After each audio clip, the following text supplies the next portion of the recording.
المعارض السياسي السيد ناصر كريم أهل. المفروض اجره من يخته وادبه بالسجن. هي يريد وطن. نعم. الجريمه انه اليوم يريد يقوم الاعوجاج داخل المنظومه السياسيه، الجريمه هو اليوم يريد حقوق للمواطن العراقي، الجريمه اليوم انا اريد حريه التعبير عن طريق لاجل الصحفيين ولاجل القنوات ولاجل الاعلاميين ولاجل المواطن العراقي، هاي بنظرهم جريمه، الجريمه اليوم اللي اريد انا حقوقي كمواطن عراقي، واريد حياه كريمه لي كمواطن عراقي، واريد مستقبل لاطفالي بالمستقبل، واريد واقع صحي، واريد واقع خدمي، هاي الجريمه اللي هم ينظرون علينا بهذا المنظور اللي ما اعرف اليوم الدستور العراقي يقول شيء، واليوم يطلع الضباط او وزاره الداخليه من تعتقل المواطن العراقي وكانما هذا داعش وكانما هذا ارهابي. يعني قبل يومين او ثلاثه في احدى القنوات يخرج شخص يتوعد فئه كامله ومكون كامل بسبب كلمه عجل، يتوعد بهم انه نسحق على رؤوسهم، ويفرض هذا الفكر مالته الدخيل على مجتمعنا، يفرضه على مكون كامل. هذا في نفس الوقت ما شفت اعتقال عليه صار، ولا اصدار مذكره القاء قبض بحقه، ولا خطاب طائفي. هذه مو طائفه سيد كامل.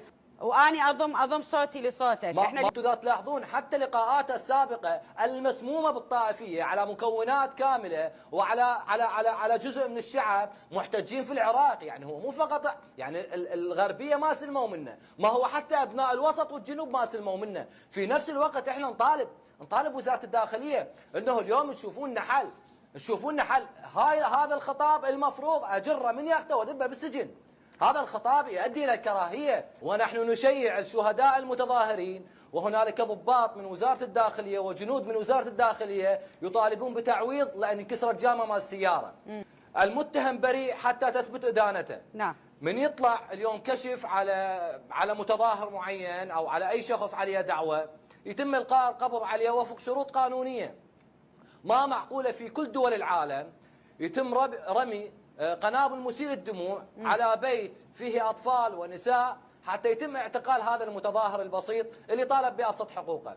احنا الدقات العشائرية، احنا اليوم من الناشد وزارة الداخلية باعتبار هي القوة الماسكة لأرض الوطن داخل البلد.